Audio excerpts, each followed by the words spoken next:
Hello, everybody, and welcome to episode 82 of the In From Japan podcast, the podcast where we talk about the latest news on Japan-developed games and other things in relation to them. Available on YouTube and in most places podcasts can be found. No housekeeping this week. We really haven't made any extra stuff, so we're just going to get straight into the Japanese games we've been playing. So I've been doing a little more of those co-op online quests and Monster Hunter stories, too. Mm-hmm. And I was getting some bottle caps, because in the Everdens, you would get bottle caps, and you need 100 bottle caps to get a super rare ticket.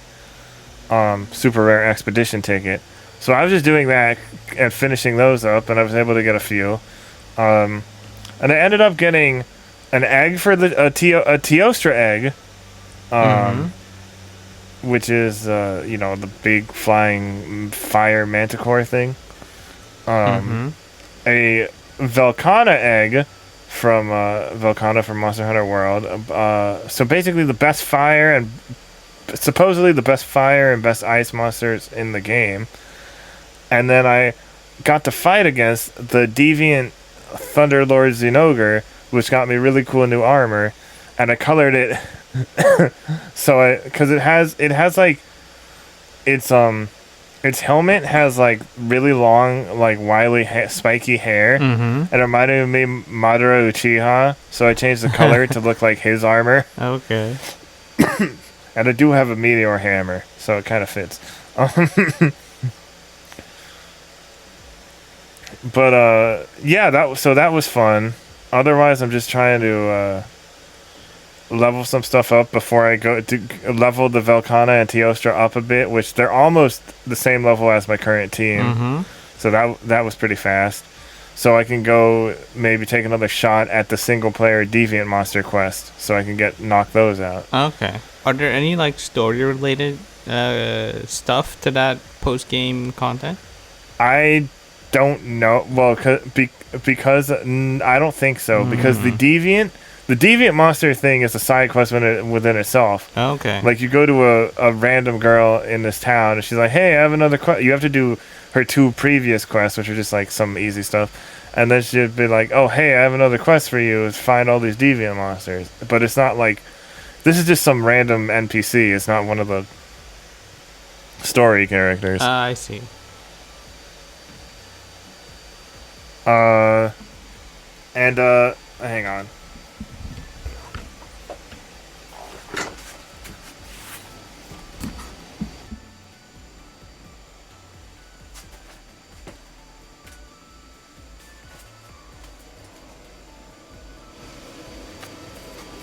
Okay, sorry about that. Okay. It was picking up the fan. Okay. And now it's picking up a plane because they're like, oh, well. It's fine. It's fine. Keep going. But, yeah, so I've also been playing some Final Fantasy XIV, and I finally finished Post Stormblood, which was fine. I just wanted to get it over with. Weren't you enjoying it at all then? Not that much, no. There was... What was it? There was this... I don't know if I mentioned it a couple episodes back, but there was this quest where you play as your character, and then you switch to Ishtola. And if you don't know Healer, that quest is not easy. So I went to go do Conjurer for a little while, figured out the basics of that, and then I went back to that quest, and then I did it just fine. Oh, okay. So, because I didn't realize I had to heal Hien and myself. Like, yeah, we were kind of separated the first attempt. And then there's another one where you play as Hien. He's a samurai, and that's a little easier because he's a DPS. So you just have, but the dude you fight is just really bulky and has a lot of health, so it takes a while. Okay. Apparently, there's a part in Shadowbringers where you play as another character that has a similar issue. I see. But yeah, I'm excited to finally start Shadowbringers. Now that you've played as a healer, do you think it's a class you you'd main one of these days? No. What's wrong with healers? I'm already a tank, dude. That's enough management. I don't even want to like have to take care of other people. I'm already doing that, pulling enemies and making sure my tank stance is on and all that. Oh, okay. Healer is just like you have to keep everyone alive. Right, and if people do what they did on the dungeon I was doing last night, and the DPS charges in without notifying anybody or thinking, and then they die. Well, yeah, you can revive them, but it's maybe you shouldn't have done that in the first place. Let the tank go in first. It can sometimes be a hassle if the team synergy is not working well.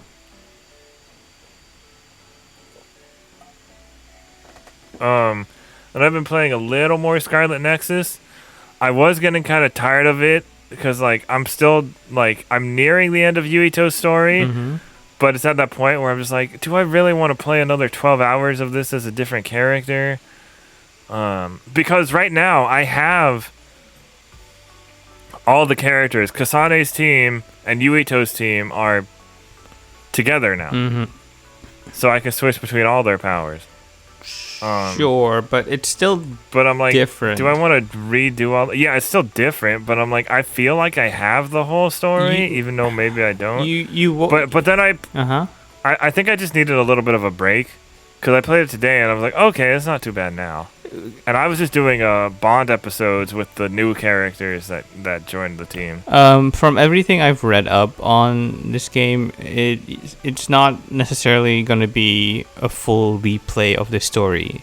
It's more of a new game plus, and whatever overlaps will be skipped over, kind of. So it's more filling in the blanks from Kasane's perspective. Okay, that's nice. Yeah, so you'll be fine. I'll try it out, but I think I mostly just needed a break from it. Was the issue. It was funny because Kyoka, the purple-haired lady, she has basically she has duplication, which is basically the shadow clone jutsu. And you know how I said they'll be doing whatever idle animation,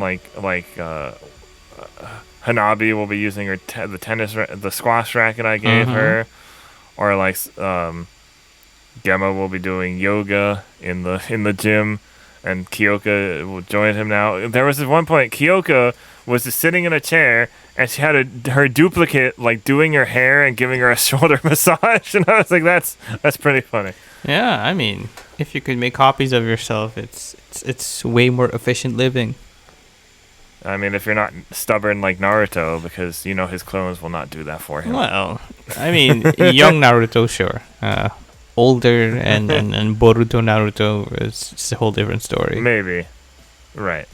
So it looks like you've been playing a bit of that Judgment, huh? Yes, I started Judgment last week on Xbox Series S. It's how do I say this without upsetting the Yakuza Hive that is Twitter? It's fine. It's not bad. It's very much in the same vein as the mainline Yakuza games, but it's kind of a bit more subdued, and I think that's because it's trying to be a detective noir story.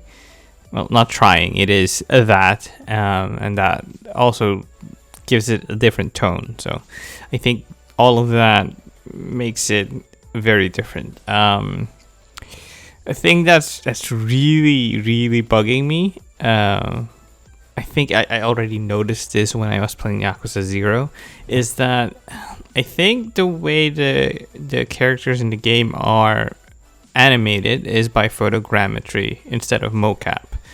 So with photogrammetry, you take a bajillion photos of a subject, and then are you sure it's not I was pretty sure it was mocap. No, wait. Let me finish. So photogrammetry of the faces, if that makes sense. because when the characters are being are moving in the game or turning their heads, it's a very stiff front-facing, dead-eyed face in the game space. It's not really animating as if it's part of that world, if that makes sense. It's a kind of uncanny valley level of detail that is kind of upsetting when you notice it. But if you're not, if it doesn't bother you, it doesn't bother you. So, but me, it bothers a lot because there's a lot of instances of Tak having his dead eyes just floating around in the game space, and it kind of annoys me. But it's not the biggest deal. It's just something I noticed. But I think it has to do with using photogrammetry to get the likeness down of the actors they use as reference models, instead of building like a full character in the game, and having that being animated like point by point. I could be totally off, but the way the faces move, it does make me think that that's the route they went down. It's not the biggest deal. If you're just in it for the story and the shenanigans, you'll be fine. Because we've had a lot of fruit detail Twitter in the gaming space lately, so I don't want to add to that. A few other things that kind of irked me is that Tak, the main character, is about 35, and he ends up dating a 19-year-old. Well, actually, you kind of get the option to date a 19-year-old, and I'm like, so it's kind of like the reverse of the Persona problem, the Persona 5 issue. Kind of. It's. I mean, you can say it's a cultural thing, but even then, that doesn't excuse the massive gap in age. Yeah, it's a bit weird. It's very weird. They're very blasé about it. It's like, we're on a date. Like, but aren't you a bit too old for me? It's like, nah, it's fine. Granted, you can choose to go down that route, or you can just ignore it. So, if you so choose, you don't have to do that. But it's weird that the game offers you that as an option. Right. But nothing untowards happens. It's just them going out to eat, go to the arcade, whatever.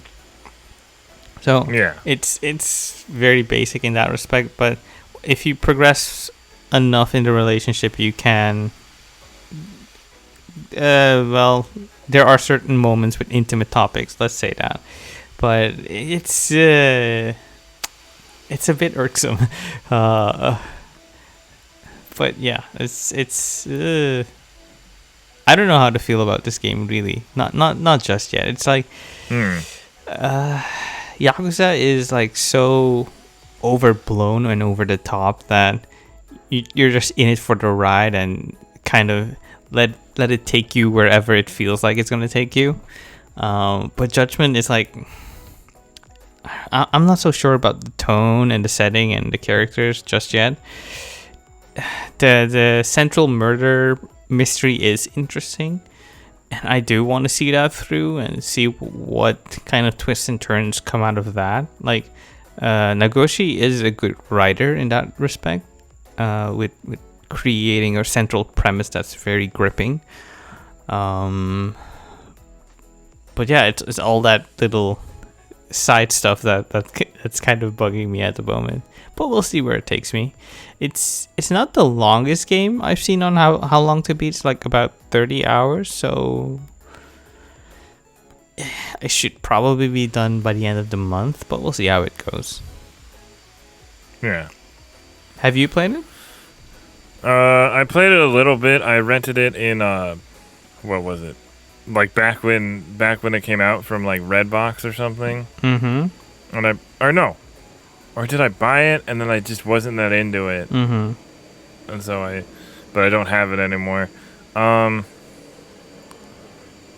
Because I'm not into the Yakuza style combat. Yeah, it's also striking that the combat is kind of, how do I say this? It's not as I don't know how to properly express this. Like the combat in the mainline Yakuza games is very much a brawler. It's very you button mash and you get something out of it.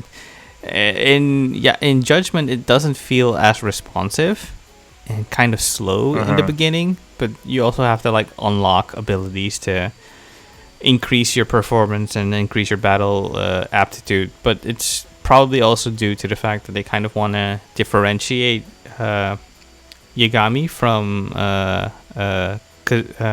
Kiryu. Like Kiryu is like the machoist of macho men, and Yagami is kind of more subdued. He used to be a lawyer after all, so he's not really supposed to be this tough, brooding guy who is down to beat everyone within an inch of their lives. So it's probably them wanting to give you a sense of a different character. But the end result is that the combat doesn't feel as engaging. I kind of wish it was a bit more deliberate.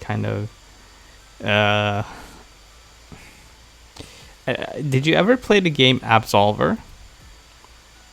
No. Okay, so it's kind of... That's the martial arts online one. Yeah, it's by the same people that are making Sifu at the moment. Right. The combat is very deliberate. It's very, very much you have to pay attention to what your enemy's doing, and you have to kind of keep on your toes if you want to beat the opponent. That I kind of wanted to be more like that, but then again, Nagoshi is of the opinion that the Yakuza series has to be as approachable as possible, or as accessible as possible. So maybe this just isn't the series for me.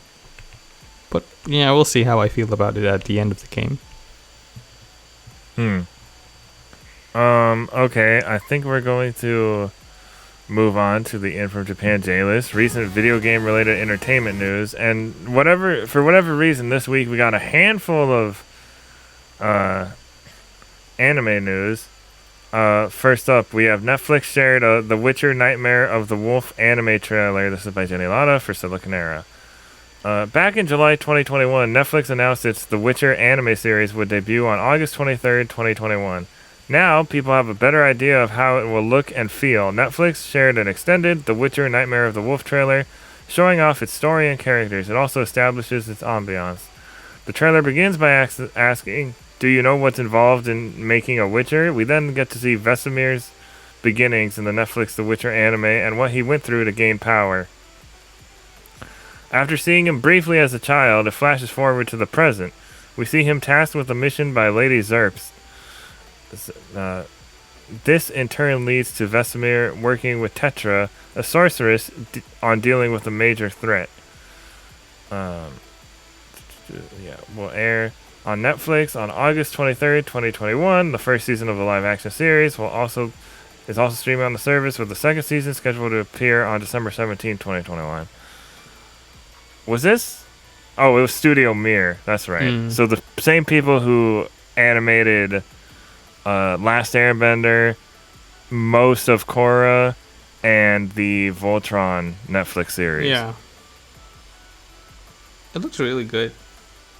Yeah. I'm not really that into The Witcher, but I'm interested in this. Also, I just realized today, when I was looking at Netflix, the Monster Hunter movie, like Legends of the Guild, or something like that. That's out now. Oh, that's cool. At least in the US it is. So, you've never been a fan of The Witcher? Not really. I have The Witcher 3, but I haven't played. It was one of those things where I got it on a Steam sale like years ago, and I'm like, maybe I'll play it someday because people say it's so good. It's legitimately probably one of the best stories in video games. Yeah, we'll see about that. Especially given your taste. Again, yeah, we'll see about that. Sure. Hey, it's not just me saying it, okay? No, I know Jake Decker would have my head on a stick for saying I haven't played The Witcher 3 yet. Next up, new English dub announced for Amazon Prime Evangelion films. This is by Stephanie Liu for Siliconera. The three rebuild of Evangelion films have, according to Japan's Amazon Prime Video, some new members in their English dub cast. For example, Ritsuko's voice actress was originally Colleen Klinkenbeard, and now Mary Faber is credited. Currently, there is only the Japanese version as well as Japanese subtitle available on Amazon Prime Video if you are in Japan.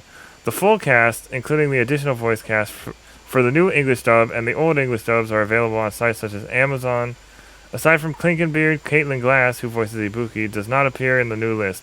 Neither does Brina Palencia. Palencia voiced Rei Ayanami before, and now Amanda Wynn Lee voices. I think they're getting some of the old cast, because I see Spike Spencer here. And Spike Spencer was the original dub voice of Shinji.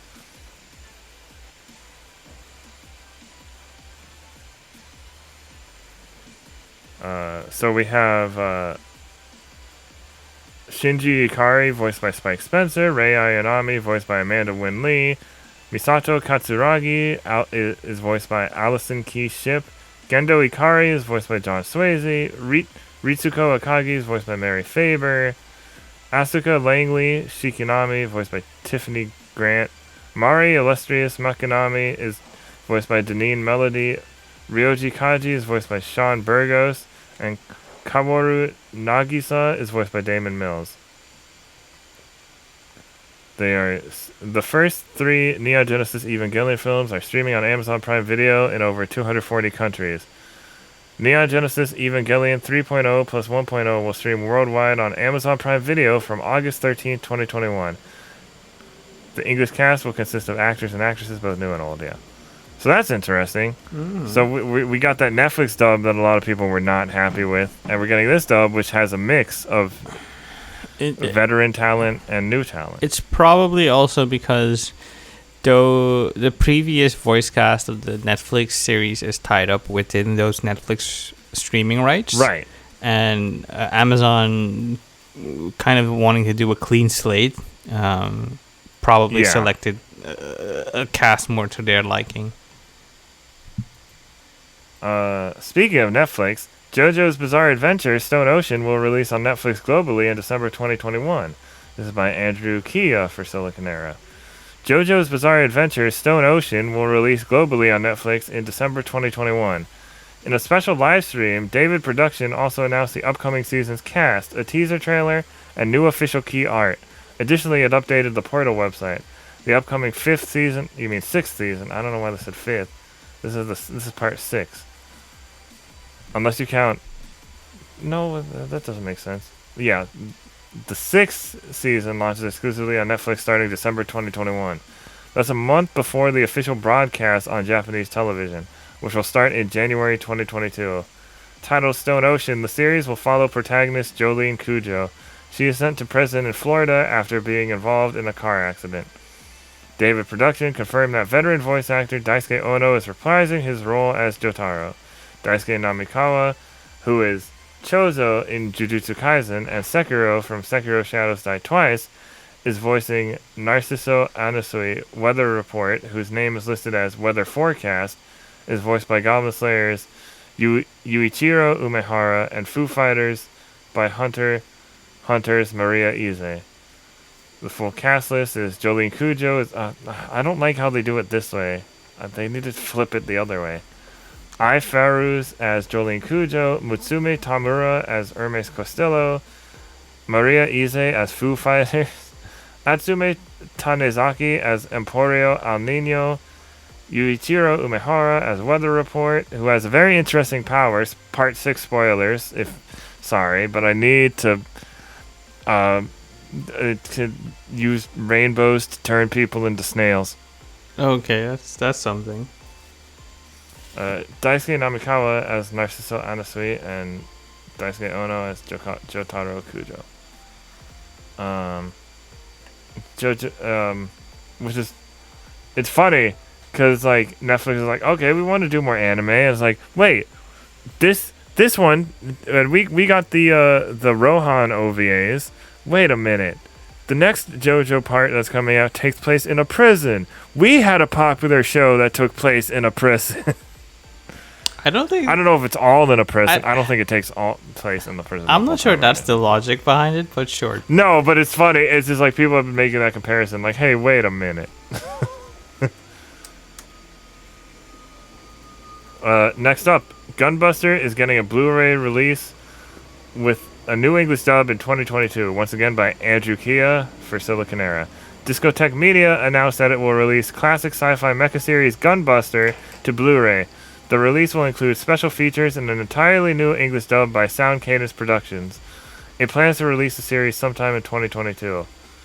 Originally produced by Gainax in the late 1980s, Gunbuster is a 6-episode OVA directed by Neon Genesis Evangelion creator Hideaki Anno.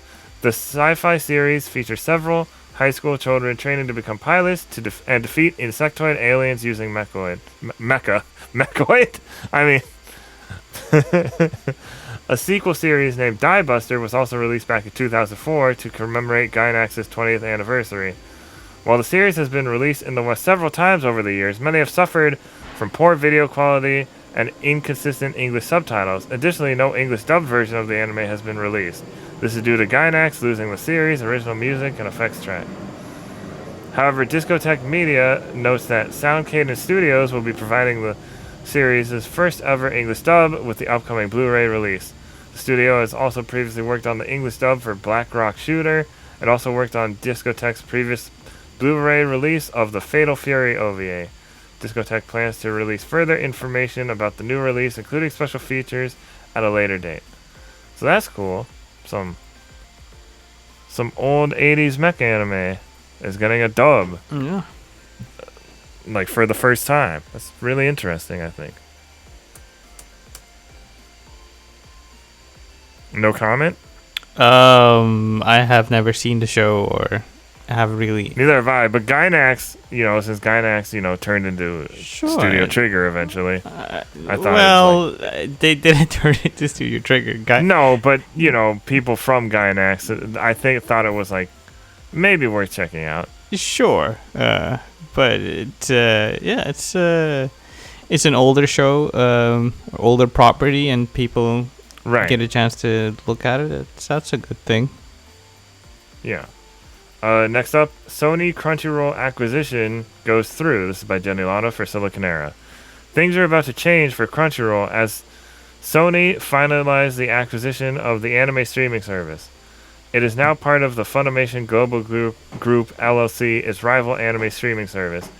Everything began back in August 2020. That's when AT&T details about Warner Media sales came up and Crunchyroll was mentioned as being up for sale.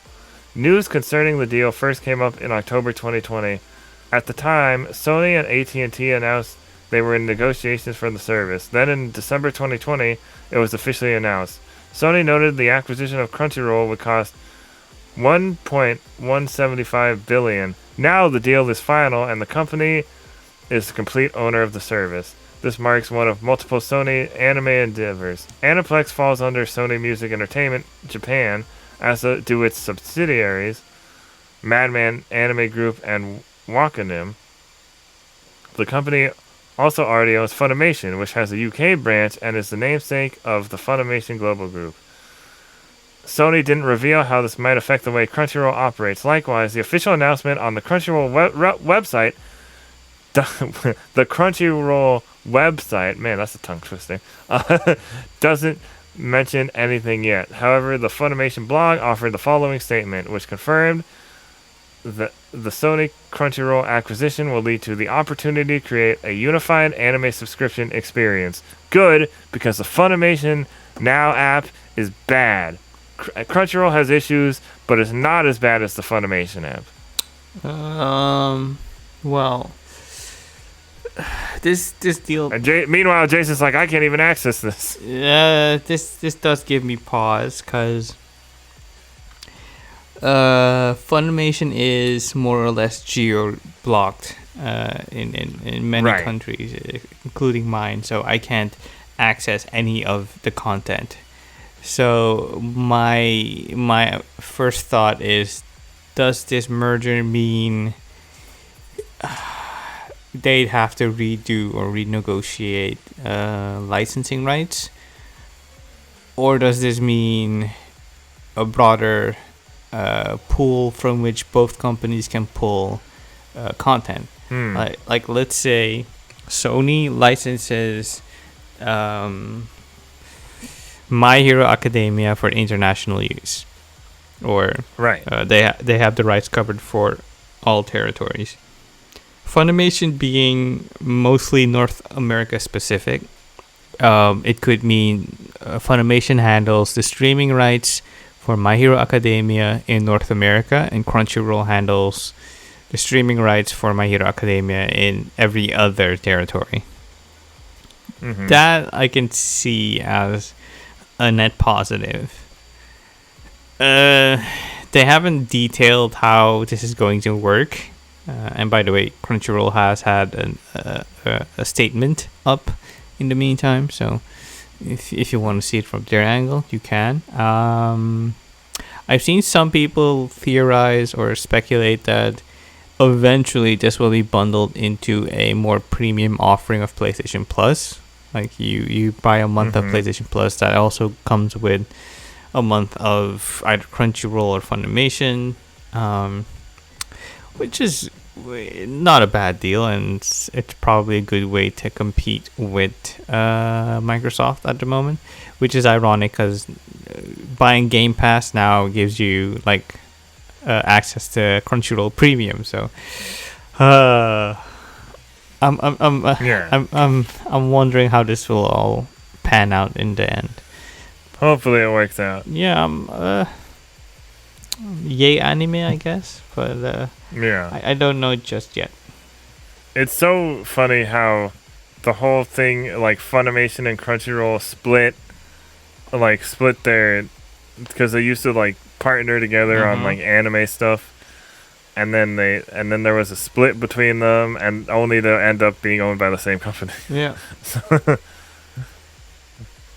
But yeah. Speaking of yay anime, Jason DeMarco expands role to Senior Vice President, Anime and Action Series / Long Form at Warner Brothers Animation, Cartoon Network Studios. This is from Anime News Network by Alex Mateo.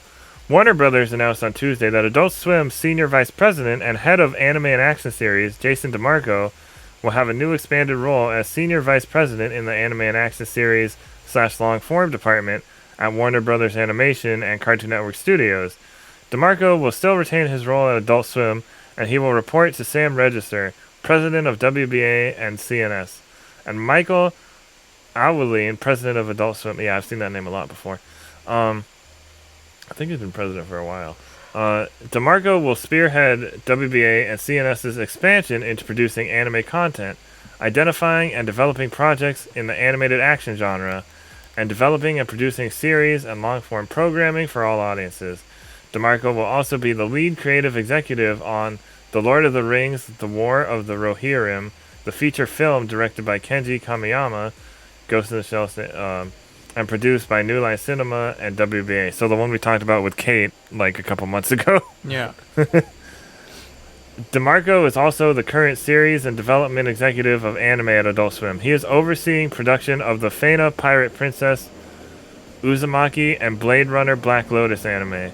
He is also leading the creative direction, development, and implementation of on-air communication, promotion, packaging, and sponsorships on Adult Swim's Toonami block.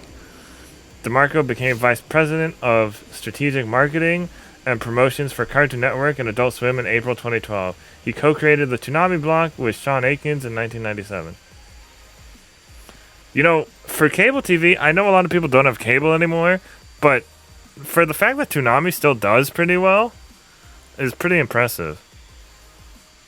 And the nice thing is there's somebody on YouTube called, I think he's called Caboose Jr. And he is actually like, he actually grabs all the new promos that they do for anime, or like the stuff with, or the, Tom's motivational speeches and stuff like that. So it's nice that there's somebody out there trying to preserve all this stuff. Yeah. And he has a bunch of the old ones too. They're very nice to listen to when you need some extra encouragement. Especially because they're spliced in with clips from like different anime series. Yeah. And other cartoons. Very good, very good. Next up, last on the J list, Idris Elba is Knuckles in Sonic the Hedgehog 2 movie. This is by Jenni Lada for Siliconera.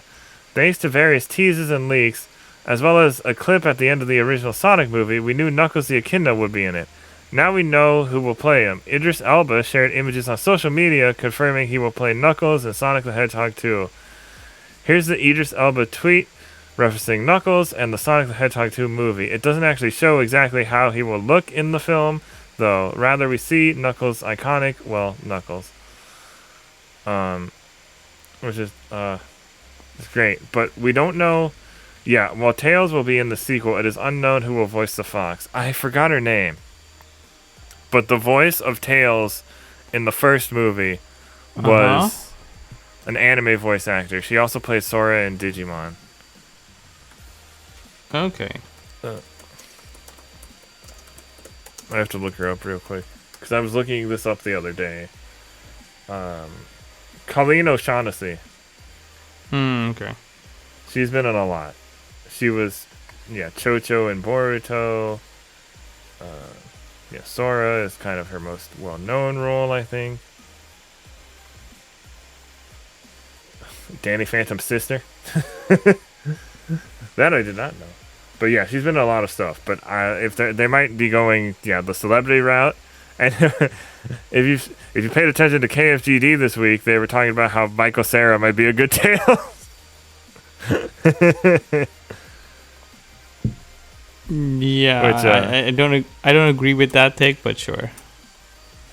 I don't agree with it, but I'm not against it either.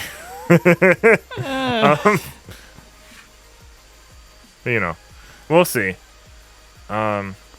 Next up is recommended content other than news from the past week listed out in the description.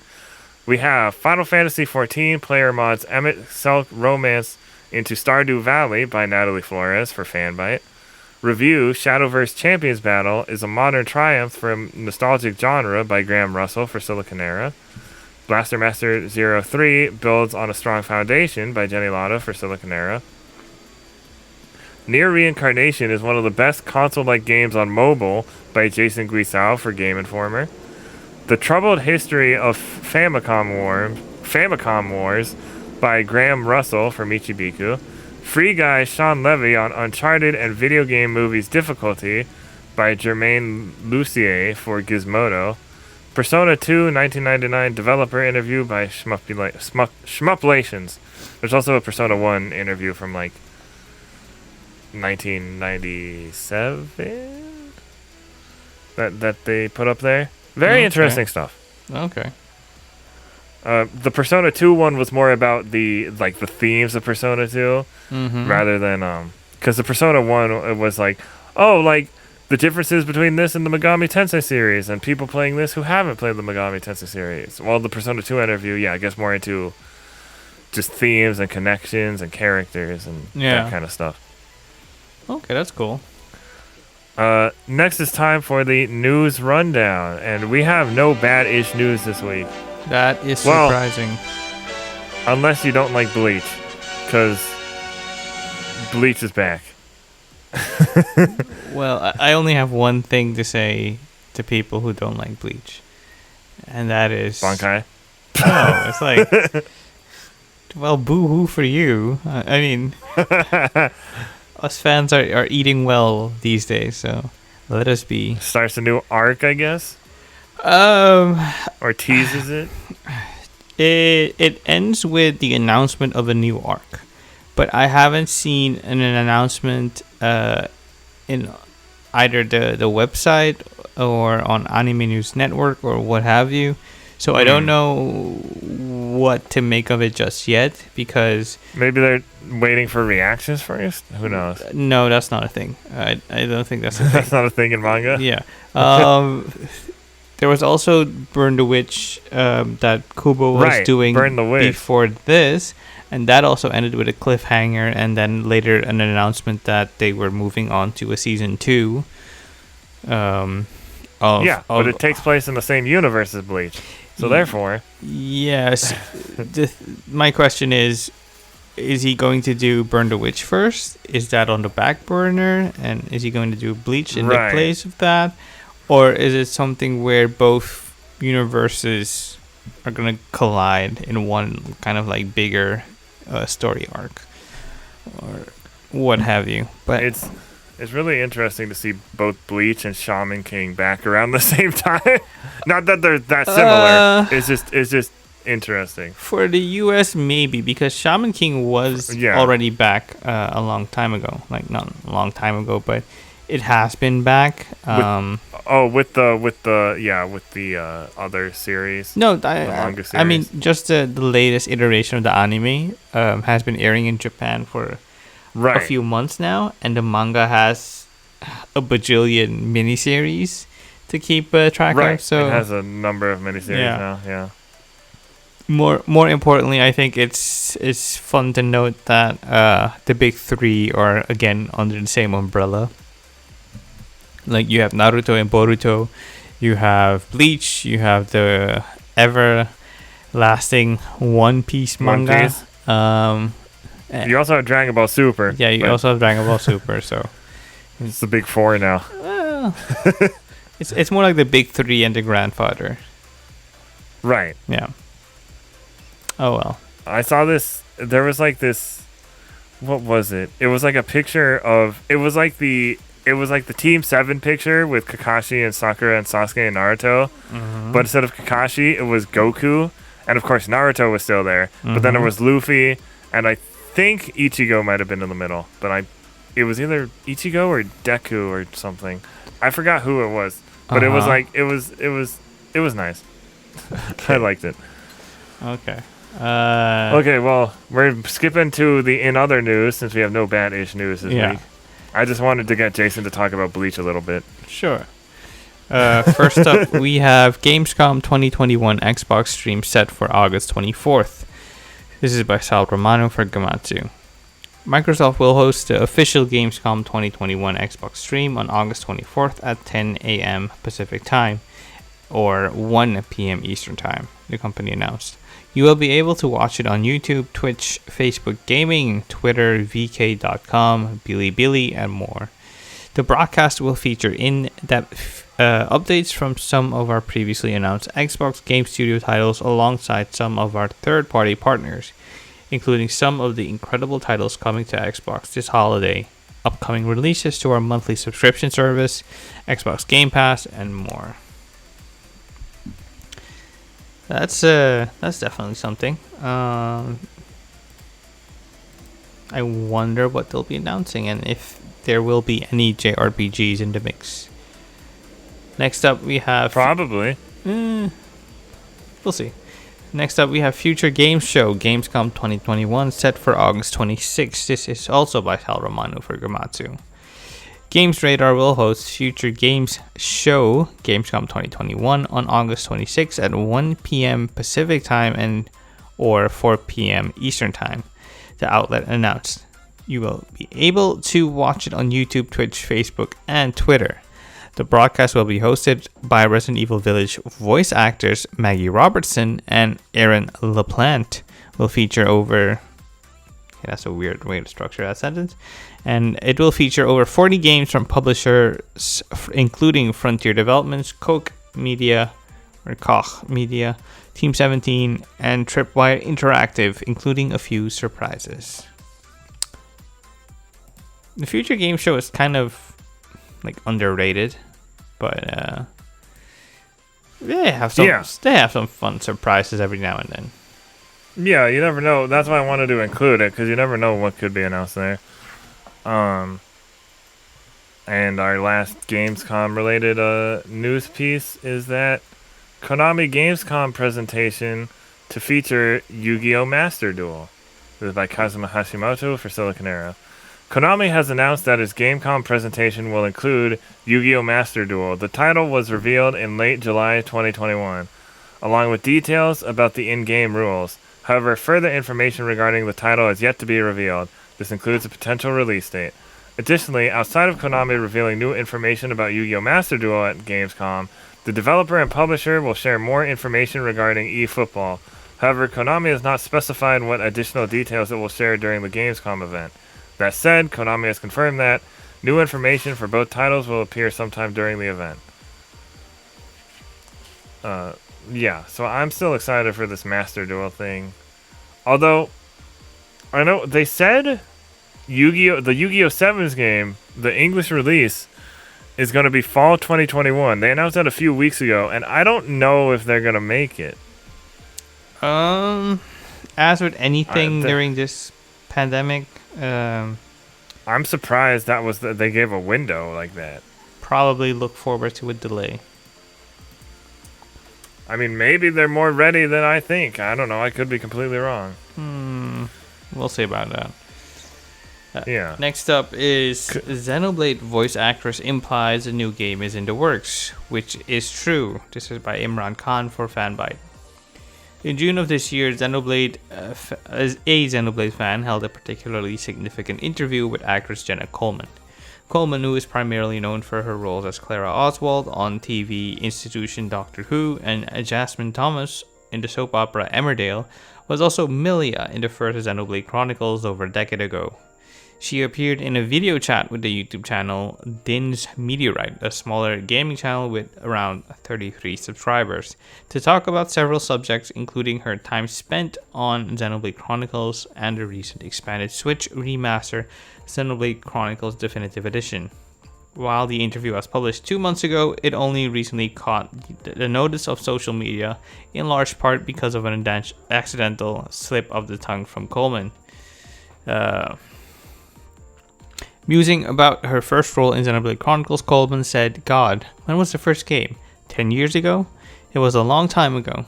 I did it pre-Doctor Who days, and when they did the second one, they asked me to come back. And I think they're going to do another." Coleman paused. "Common knowledge? Don't know. Yeah, I think they're going to do another. Not sure if I'm allowed to say that." Coleman's quote has caused rumors to stir over the weekend of a new Xenoblade Chronicles currently in development. According to our sources here, we can indeed confirm that to be the case. Moreover, the game is nearing its final stages of development, but its release date may be held back for any number of reasons. So I think this has kind of been an open well, we didn't know with Xenoblade, but the Monolith Soft hiring and for a new RPG and this and that, it kind of like it was all but confirmed. I don't think so, because lest we forget, Monolith Soft helps out, but they do work on other games too. Yeah, that's the other helps thing. out on a ton of other games. So them hiring, right, but I think it was the wording in some of the hiring stuff. Mm-hmm. There was like some specific stuff that seemed. Well, even then, it could be like suggesting at another property that's not Xenoblade related. That's true. So, but I'm not exactly surprised they'd be making a third Xenoblade game. Yeah.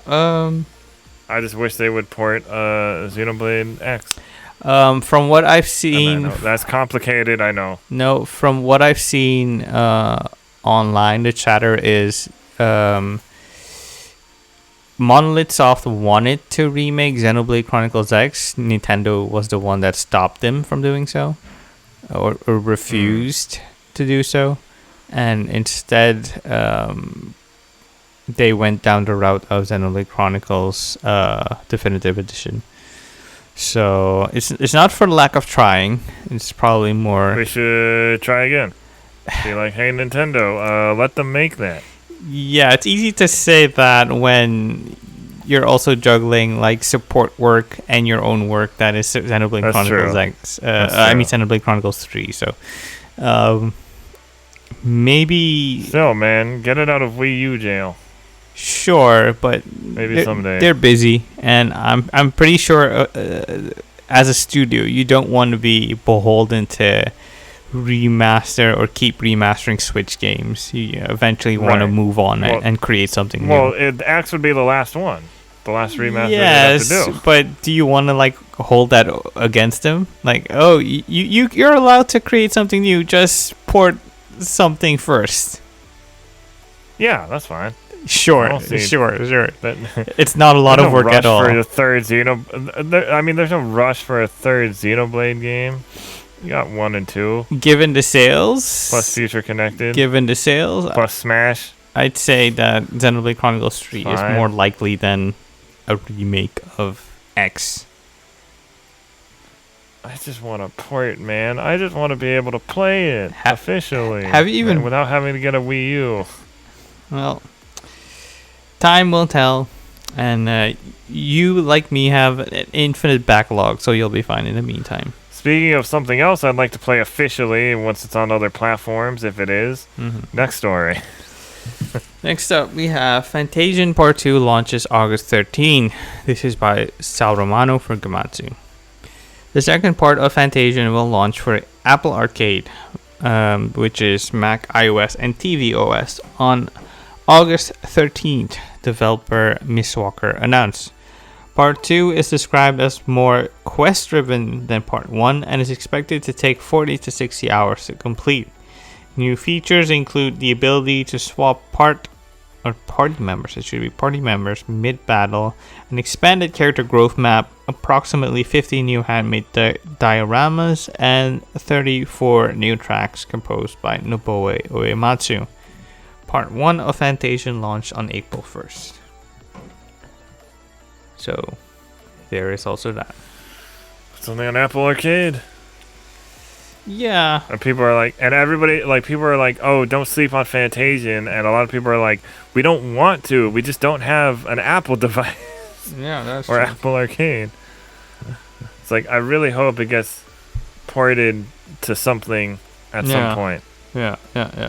Just so more people have access to it. Kind of like how World's End Club. I mean, it could be. Yeah, it could be it could end up like a World's End Club type of thing, where Part 1 and Part 2 launch separately, and then when they're ported to other things, they're together. That would be nice. Most likely, it'll end up on Switch, given the track record of previous Apple exclusive games.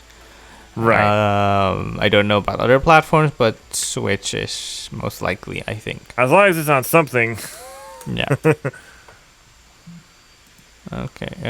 Next up is Shining Force: Heroes of Light and Darkness announced for mobile. This is also by Sal Romano for Gematsu. Hive, the Japanese subsidiary of Korean company Vespa, has licensed the rights to develop and distribute a game that utilizes the Shining Force intellectual property from Sega, and announced strategy RPG Shining Force Hikari Toyami no Eiyu, title tentative. And it translates to Shining Force Heroes of Light and Darkness for mobile. The game will launch in the first half of 2022 worldwide as a free-to-play title with item-based in-app purchases. Specific territories were not announced, but the licensing includes the right to distribute in Japan, South Korea, and other Asian countries, as well as North America and Europe. A beta test is also planned. So, fingers crossed. Yeah, I was surprised to see anything about this series. I mean, I know they did Shining Resonance Refrain like a couple years ago, which was not great. But but I was just surprised to see a new title in the Shining series at all. As with any RPG property, it's more often than not that they get mobile focused spin-offs. Right. So it was just a matter of time, I feel. Next up, we have Tales of Arise demo for PS5, Xbox Series, PS4, and Xbox One launches on August 18th. New hands-on previews, gameplay, and screenshots. This is also by Sal Romano for Gematsu. Bandai Namco will release a demo for Tales of Arise for PS5, Xbox Series, PS4, and Xbox One on August 18th, the publisher announced. New hands-on previews are also available at various publications, including 4gamer.net, Japanese, DualShockers, Famitsu, also Japanese, Game Informer, Gamer.ne.jp in Japanese, GameSpot, and Siliconera. Tales of Arise is due out for PS5, Xbox Series, PS4, Xbox One, and PC via Steam on September 10th worldwide. It will launch for consoles on September 9th in Japan. Now let's... Have you looked at any of these previews? Yeah, I have. I've seen the GameSpot preview and one more. Fextra Life had a preview up on YouTube. It's looking good. There's some kerfuffle online. Yeah, I saw some stuff with fans. Some people were concerned. With fans complaining about the damage dealt to boss encounters or in boss encounters. Right. And I'm like... But it turned out some of that was kind of false info of how certain gameplay elements work. And I'm also like, it's a demo. Relax. Wait until the full game is out. And right. We don't know how close the demo... Yeah, we don't know how different the... I mean, yes, the demo is launching close to the game's release, but we still don't know. Like, the demo could be older than the... I mean, it's always older than that, but you know what I mean. Mm-hmm. We don't know what build the demo is from. Yeah. Is what I'm saying. Yeah. This next piece of news, it's Tokusatsu related. It's Super Sentai related. I have to say that because Power Rangers AAA open world co-op Arkham Rangers in quotes style game pitch revealed. This is by Adam Bankhurst for IGN. Jason Bischoff, the former director of global consumer products at Saban Brands, has revealed a pitch and concept art for a Power Rangers game that never was, called Project Nomad, a AAA open-world co-op game that was more or less a Batman Arkham Rangers style game. Bischoff shared this pitch on Twitter for a game that would capture the energy, teamwork, and history of the Power Rangers franchise through a fresh lens. In Bischoff's own words, it was basically Arkham Rangers or Gotham Knights 5 years before GK's announcement. Unfortunately, this project never got off the ground. Sadly, Bischoff wrote, with so much circulating through the studio at the time, there was no bandwidth or budget to support. What I did have, however, was an invaluable blessing to independently explore, and explore I did. He then went on to share some concept art of what this game would aim to look like, made by some old friends including Lineage, Carlos Totoli, Gerald Sung, and many more. While early talks with developers and publishers were favorable, Bischoff said that ultimately time plus big shifts in our business saw conversations around Project Nomad peter out. These things totally happen. The industry is built on what could have been. While we may never see this particular version of the Power Rangers, Bischoff did leave us with a look at that art of the game, as well as its kick-ass setup. Altar is the planet that Zordon is from, under occupation, being freed by a myriad of rangers from across the cosmos. So it's almost like a proto-shattered grid in a way. Bischoff teased that there is lots more to share another time, but that's all we get for now. Unfortunate, but these things happen. Put it in the, oh my god, this looks so cool pile with Star Wars 1313. Sure, but my issue would be how would it actually play, and would it be enjoyable long term? Well, we don't know. Yeah, I know. I'm just spitballing that. But look at that concept art. Sure, the concept art looks cool. Oh, there was more of it. I had only saw a couple. Okay, I saw. Okay, yeah, Battle for the Grid is great. Is a great fighting game.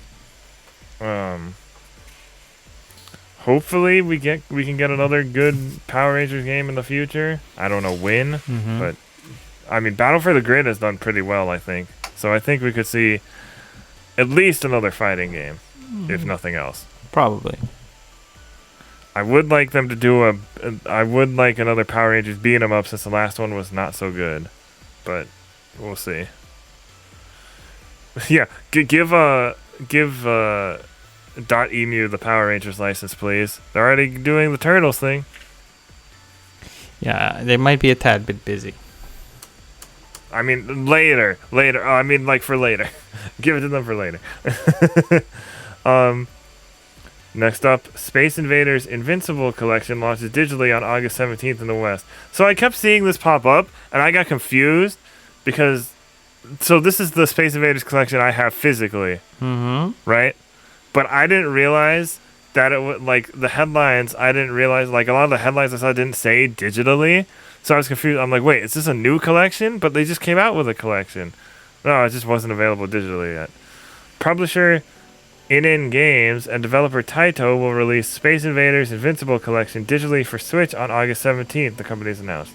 Space Invaders Invincible Collection includes Space Invaders 1978 Arcade Black and White, Space Invaders 1978 Arcade Color, Space Invaders Part 2 1979 Arcade, Lunar Rescue Arcade, Space Cyclone Arcade, Majestic 12 The Space Invaders Part 4 Arcade, Super Space Invaders 91 Arcade, Space Invaders DX Arcade, Space Invaders Extreme, and Space Invaders Gigamax 4 Special Edition. And the following title can be obtained via an additional download: Arkanoid versus Space Invaders. I have not even played it yet. I just haven't. Oh, okay. Well, then... I just haven't been in the mood to play Space Invaders yet, but I'm sure I will at some point. Maybe if I watch a movie with, like, aliens or something. That's a weird connection to make, but sure. I don't know. Next up... Maybe I'll watch, like, The Last Starfighter, because we never got a Last Starfighter game anyway. Oh, well. Next up is Touken Ranbu Musou, announced for Switch and PC. This is by Salvamano, once again for Komatsu. Publisher DMM Games and Nitro Plus and developers Omega Force and Ruby Party have announced action game Touken Ranbu Musou for Switch and PC. And I think that's via the DMM Games player. Touken Ranbu Musou is the first console game in the Touken Ranbu series, which is known for the sword training simulation game Touken Ranbu Online for PC. Development is being handled by Koei Tecmo's Omega Force and Ruby Party brands, which respectively handle action games and otome games. Players will be able to enjoy the world of Touken Ranbu in 3D with Warrior Series action. Set in the Warring State spirit of Japanese history, a total of 15 swordsmen from Touken Ranbu Online will appear across 5 units, including Mikazuki Munichiga. So, this could be cool. So, I see people seeing if, wondering if this will be localized or not. And the main Touken Ranbu game does have an English version, so it is possible. How likely is it? I have no idea. It's possible, but it's also kind of very steeped in Japanese history. Kind of pretty niche. Yeah, so, we'll see. I mean, so is Samurai Warriors. Yeah, but this is more specific Japanese history. Like the previous Samurai Warriors is based on Nobunaga, who is, I feel, more or less the most well-known historical figure of Japan in the rest of the world. So right, not that much of a stretch, I feel. This could be different.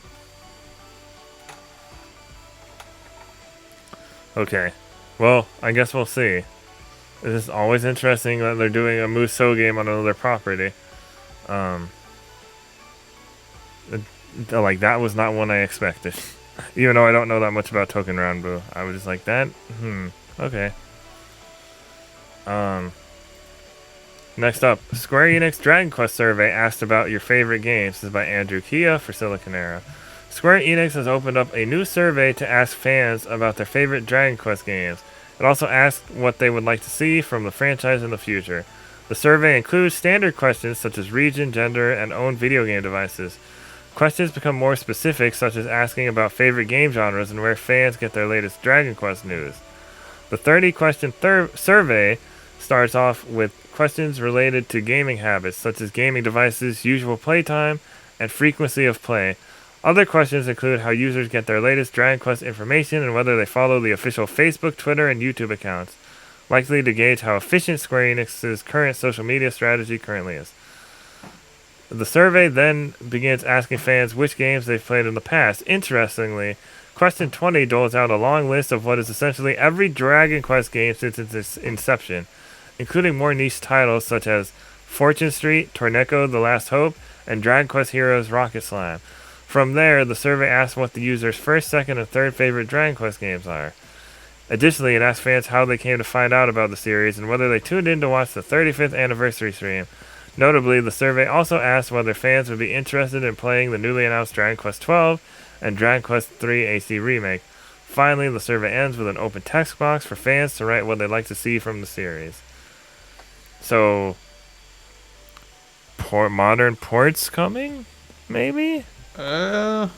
Maybe. Or more? 4, 5, and 6 on Switch? Like we got 1, 2, and 3? It's likely. But they're probably going full steam ahead on the HD remake of Dragon Quest III first.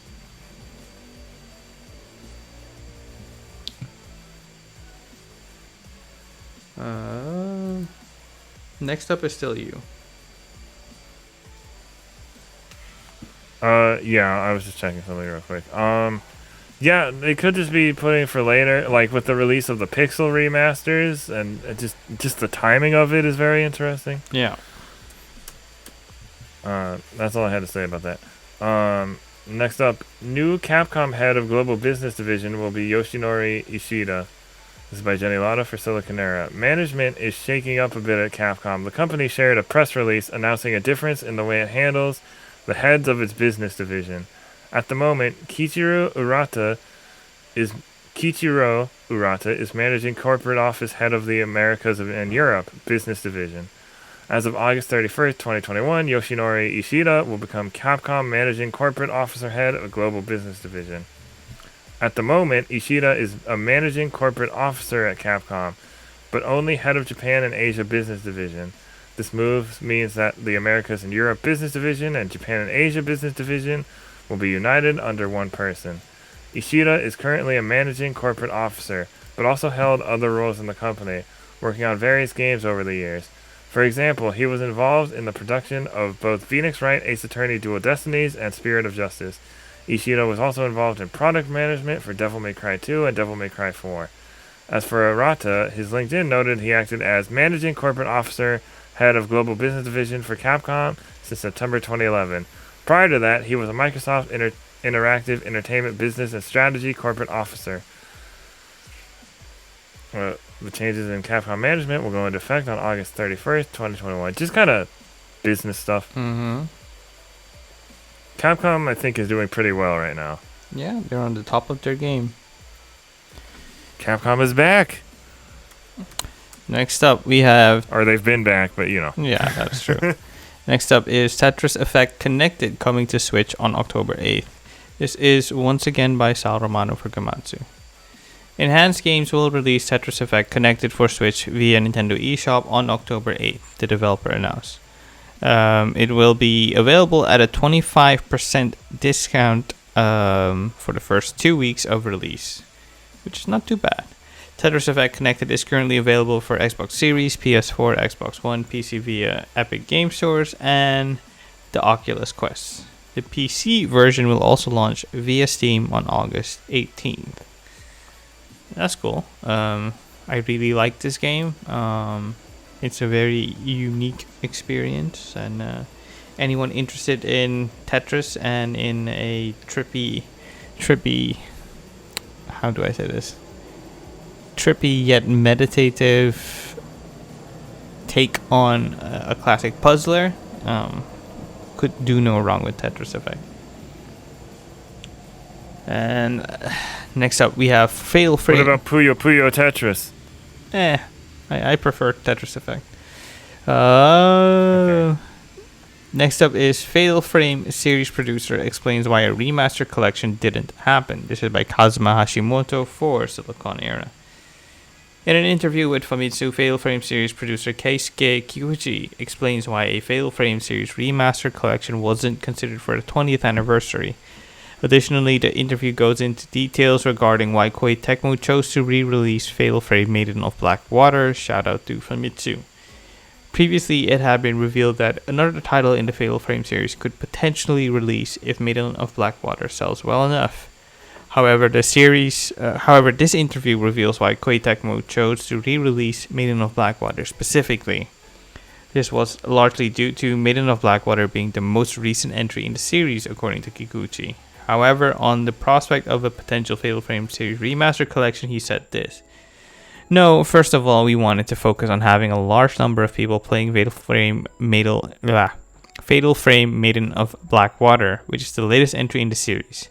This is because we're very confident that this title will be accepted by those who are playing the Fatal Frame series for the first time.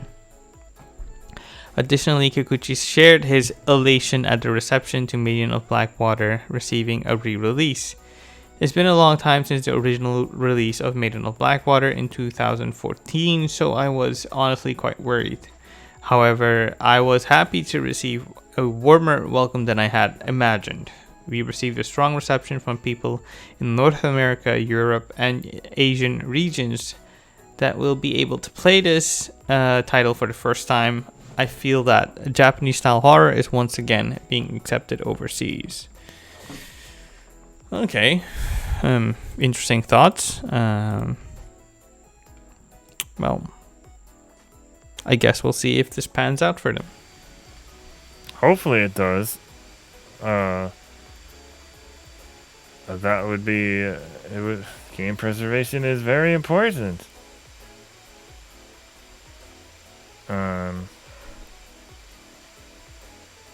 So support your Fatal Frames and horror fans and game preservation fans. I don't know.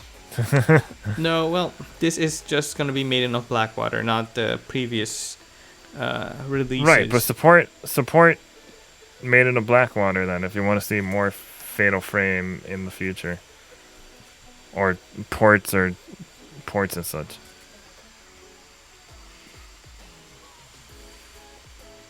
That's really all I have to say about that. Yeah, that's fine. Last story is Sonic and Tails will appear in Super Monkey Ball Banana Mania. This is by Kai Stenbuck for Siliconera. Sega has revealed that Sonic the Hedgehog and Miles Tails Prower will appear in Super Monkey Ball Banana Mania as unlockable guest characters. The two famous characters will bring familiar elements from the Sonic games into this upcoming compilation of platformer titles. Players will be able to unlock Sonic and Tails through the in-game point shop in Super Monkey Ball Banana Mania. When using either of them, the game will replace bananas on the stage with rings. The sound effects made when jumping and obtaining items will change to the ones familiarly heard in other Sonic games. Players can also enjoy seeing both characters move and roll around while literally being trapped inside a ball. This was like hinted out from was it like data miners or something? Probably. And they found they found art for Sonic and Tail, like the concept art for it. But now it's officially confirmed. So now we have Jet Set Radio beat from Jet Set Radio. Then we got Sonic and Tails. Give me put a Kazuma Kiryu in a ball. I don't know how to feel about that. Or Ichiban, whoever, or Goro Majima. Sure, Goro Majima I allow. All right, so we do have a main topic this week.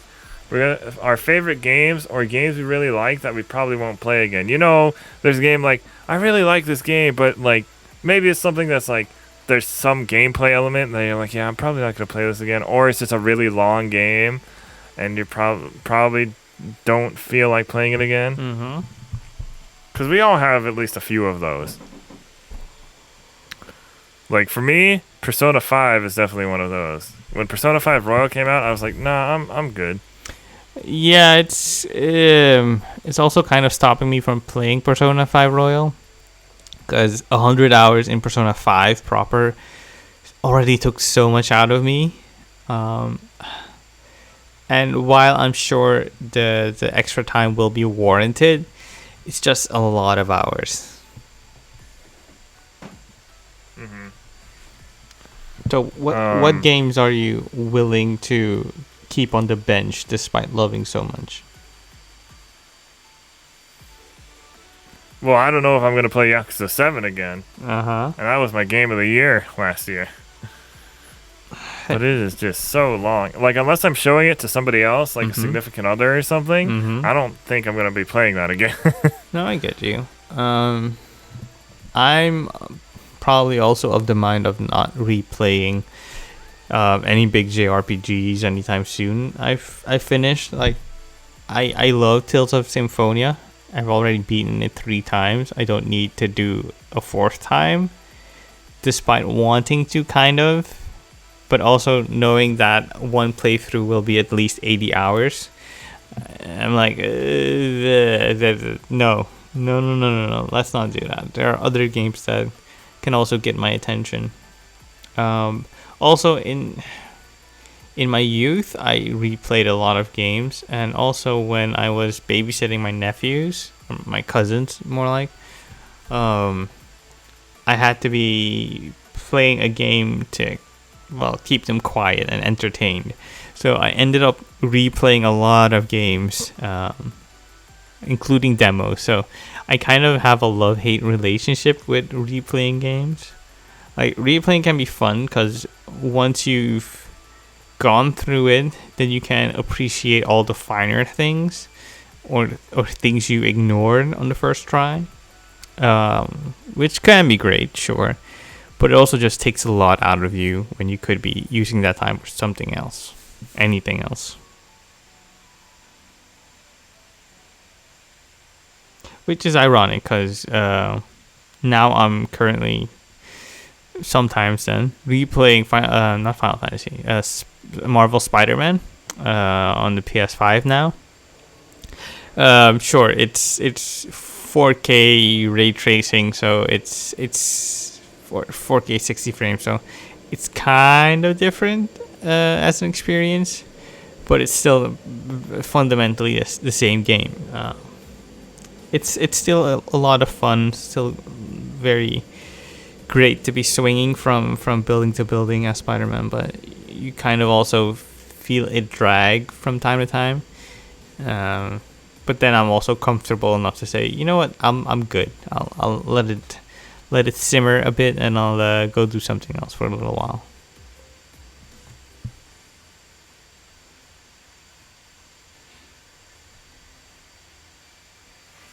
Yeah.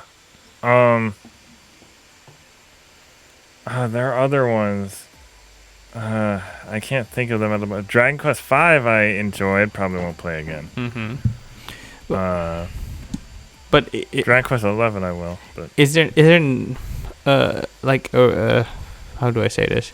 Is there a checklist that you have to adhere to before you decide, this game I am going to be replaying, or this game I am not going to be replaying for X reasons? Yeah. What do you mean, a checklist? Like for yourself, like, I want to replay this because I want to relive the story, or I want to, as I do. Like, if I still had Pokemon Soul Silver, I'd play that once a year because that's one of my favorite games ever, and I can actually replay that. Because, you have different combinations. You can try out new Pokemon and stuff. You can do Nuzlocke. That is true. It's just like things when you're stuck doing one style of gameplay. I don't know about, like, that's why I'm kind of interested in the older Final Fantasy games where you have the jobs and stuff, because there are all these mixes you can do, and then there's the whole Final Fantasy V 4-job fiesta, is it, or something? Something like that. Yeah. So it's just a lot of times it's length or lack of variety. Control, one of my favorite games of 2019. I don't think I'm gonna play that again, besides the DLC, because I haven't played that part yet. No, I get you. Yeah. I'm not that into replaying games at the moment, especially since my backlog is so big. So I have to start chipping away at a lot of them before I can even consider replaying something else. So I'd like to invest my time into something new rather than rehash an old favorite. Yeah. We have one. I can't think of that many, but we have one submission from our biggest fan, Dark Shadow, who goes by many different names on Discord.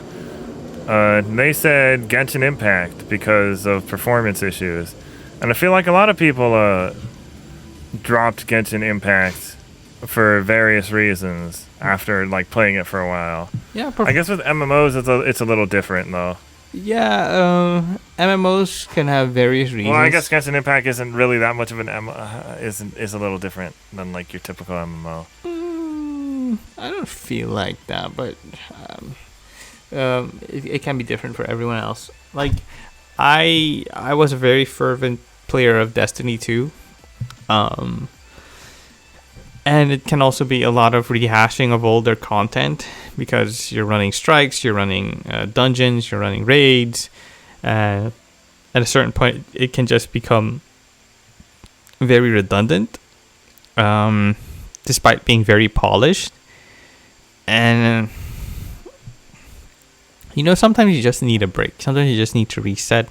Sometimes you just need to taste something else before you can readjust your palate.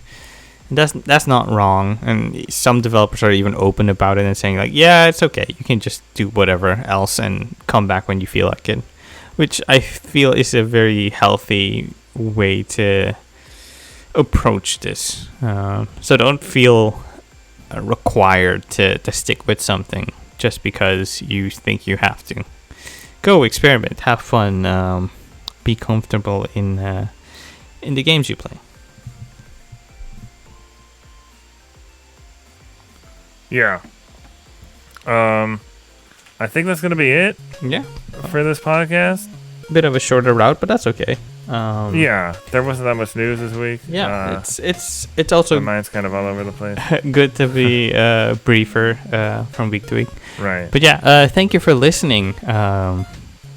We'll see you next week, and remember to stay safe, stay healthy, be kind to one another, wash your hands, get vaccinated if possible. Yeah. Go play video games. Be kind to yourself, most importantly. And then we'll see you next week. Yep. Matane.